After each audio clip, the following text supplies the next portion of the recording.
jeleknya itu apa? Hari nggak ada leburnya, sering libur. Kemudian aku juga sempat tanya, ya kepo lah, emang biaya prosesnya berapa mas? Apa tanpa sponsor sama biaya prosesnya apa lebih murah? Dikasih tahu lah biaya prosesnya, ternyata sama biaya proses dengan saya di tahun 2018 ya. Biaya prosesnya kan 44 juta, itu tanpa potongan.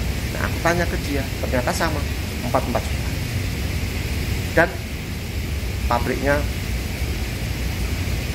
gak ada lembur, sering libur.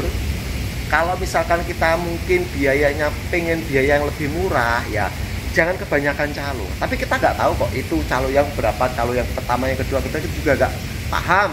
Sesuai dengan pengalaman saya dulu juga pernah kena calo. Assalamualaikum warahmatullahi wabarakatuh. Balik lagi di vlog saya. Halo guys, gimana kabarnya hari ini? Nah, hari ini aku mau buat video tentang biaya proses bekerja di Taiwan ya. Banyak teman-teman itu yang tanya ya, untuk proses ke Taiwan itu sebenarnya biayanya berapa sih? Nah, oh beda-beda. Nah gitu loh. Nah jadi gini, untuk biaya proses ke Taiwan itu memang nggak sama guys, beda-beda. Ada yang mahal, ada yang murah. Nah terus yang membedakan apa? Padahal sama-sama pabrik ya, sama-sama untuk formalnya atau mungkin non formal, biayanya kok selisihnya banyak gitu. Ya ada yang selisih 5 juta, 10 juta, 15, bahkan ada yang 20 juta. Yang jelas ya, untuk biaya proses itu tergantung dari sektornya, memang beda-beda. Untuk biaya proses bekerja yang di bidang konstruksi, perkebunan, pertanian, itu biasanya biaya prosesnya itu lebih murah. Ke pabrik lebih mahal lagi. Lebih murah lagi yaitu di panti jompo. Itu sama-sama formal ya, gajinya sama.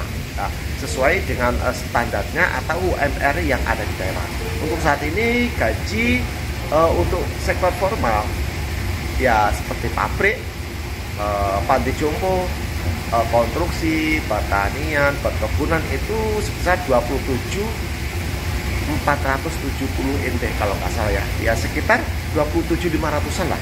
Ya, kalau dikurskan ke rupiah ya sekitar berapa ya? Hampir 40 juta.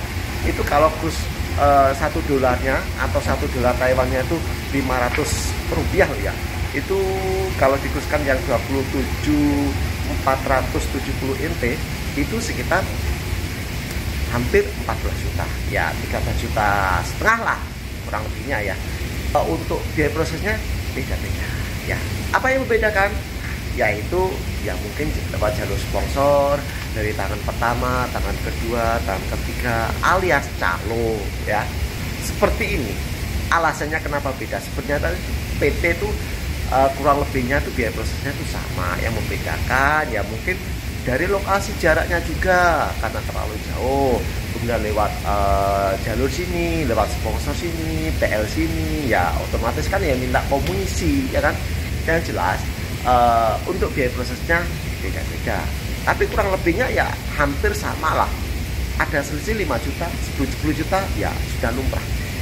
Wajar ya, soalnya apa ya, kita kan ke PT tersebut kita kan ada yang bawa, misalkan orang dalam atau gimana. Kalau misalkan kita daftar sendiri ya bisa, mungkin biaya prosesnya lebih murah ya, kurang paham saya sih ya. Tapi kan setahu saya kalau kita proses datang sendiri ke PT ya, misalkan kita punya pemikiran ya, tanpa lewat sponsor, tanpa lewat calo ya, PL itu istilahnya itu biaya prosesnya lebih murah.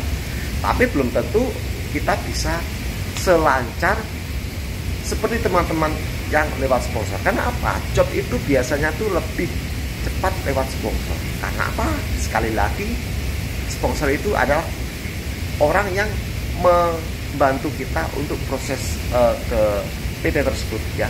Jadi misalkan ada job nih ceritanya dari PT, itu PT itu job itu dikasihkan ke sponsor masing-masing. Tergantung di PT itu ada berapa sponsor atau ada berapa PL. Nah itu dikasihkan. Nah ini jobnya ini kasihkan ke anak kalian. Kalau misalkan kita datang sendiri ke PT, nggak mungkin kayaknya. Oh ini job silakan. Enggak mau ribet PT. PT akan dikasihkan ke sponsornya. Sementara kalau kita nggak ada sponsor, ya kita cuma datang mengumpulkan berkas-berkas, kita nunggu kalau ada job. Ya, kalau job kita dikasihkan oleh PT ke kita ya. Biasanya pengalaman saya, setahu saya itu job itu dikasihkan ke PL, ke sponsor masing-masing. Baru setelah job diterima oleh sponsor, nanti disalurkan ke teman-teman, ke anak-anaknya yang daftar lewat beliau-beliau itu ya, entah itu melalui seleksi, melalui interview, atau nggak ada seleksi. Itu biasanya memang job diterima oleh para sponsor-sponsor tersebut, baru dikasihkan ke anak-anak. Setahu saya loh ya. Ada juga sih ya pengalaman saya, teman-teman itu datang sendiri ke PT tanpa lewat sponsor. Hasilnya apa? Dia tetap dikasihkan ke sponsor oleh pihak PT. Kamu ikut ini, nomornya ini, kamu ini, kamu nanti biar diurus ini. Nah, jadi itu PT nggak mau ribet. Jadi PT nggak mau terima, tetap diterima, tetapi dia tetap dilempar ke sponsor. Tetap namanya tetap sponsor. Karena apa? Dia yang membantu mengurus. Misalkan ada masalah dengan dokumen, ada yang kurang, soal medikal, soal untuk persyaratan lainnya. Karena kalau kita tuh mengurus sendiri tanpa sponsor ya bisa, cuman agak lambat.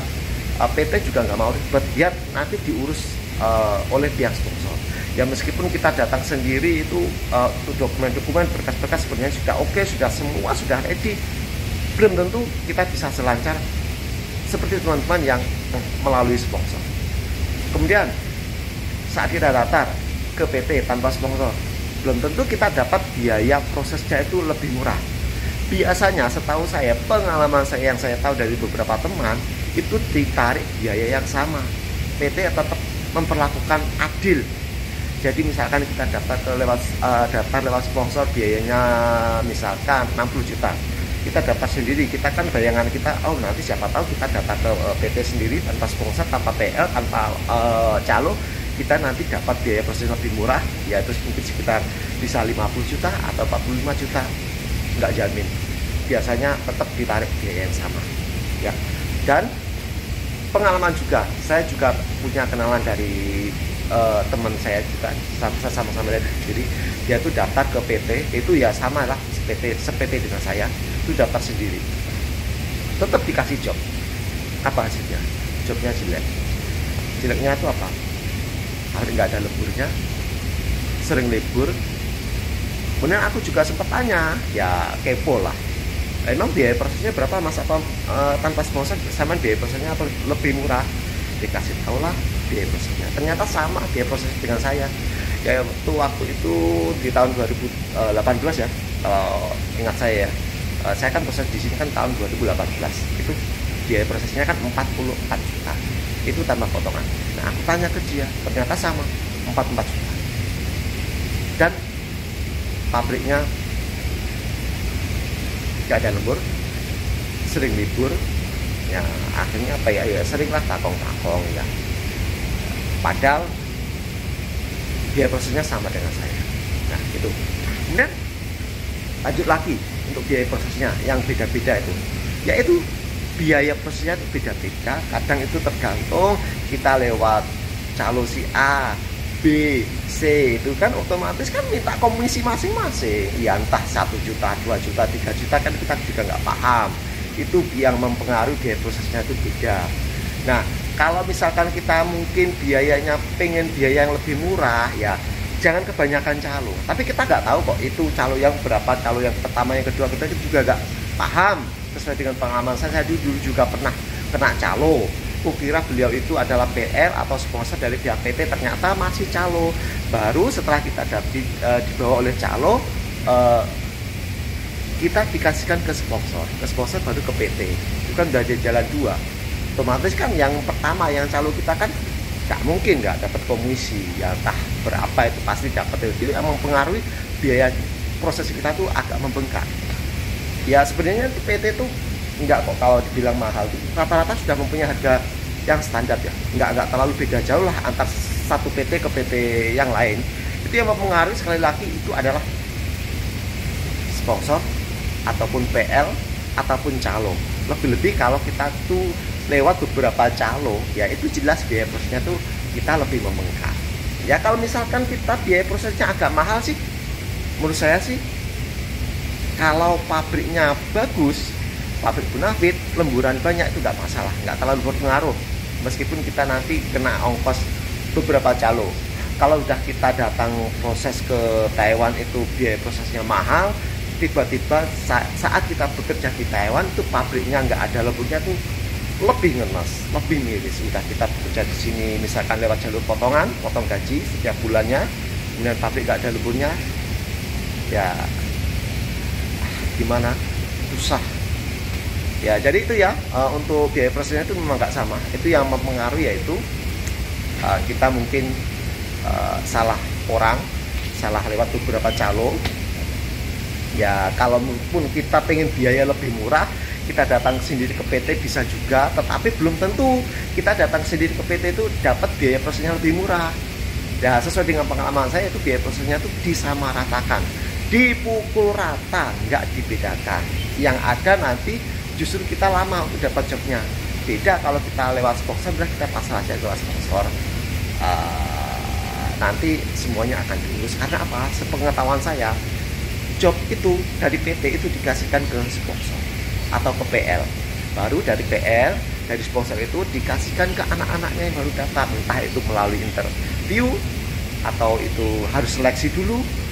Itu yang jelas job biasanya tuh diterima oleh sponsor. Bukan dari PT itu dikasihkan ke kita yang baru daftar sendiri. Dokumen memang kita diterima oleh pihak PT. Setelah dokumen-dokumen kita diterima oleh PT, cuma ditumpuk ke meja aja, nggak diproses, gimana? Ya, beda kalau kita daftar itu dokumen-dokumen kita dibawa oleh sponsor, ya otomatis kita akan dapat bantuan. Karena apa? Kalau kita cepat dapat job, sponsor kita atau PL kita kan cepat dapat komisi. Kalau misalkan kita nggak dapat job kan ya PL atau sponsor tuh nggak dapat komisi dari pihak PT. Itu jalurnya seperti itu. Jadi kita tuh kalau semakin ada yang bantu, ya ada kemungkinan lebih cepat dapat jobnya daripada kita daftar sendiri. Ya, kalau daftar sendiri, misalkan kita dikasihkan job oleh pihak PT, ini job kamu, bagus atau jelek kita kan nggak tahu.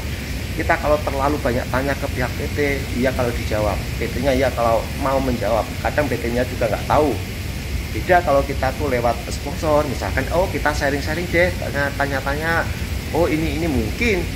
Kebanyakan sih PL punya pengalaman. Ada juga sih beberapa PL yang juga nggak pernah ke Taiwan. Ada juga banyak PL atau sponsor yang sudah pernah ke Taiwan, mungkin di Taiwan itu sudah lama, akhirnya di rumah bisa merekrut.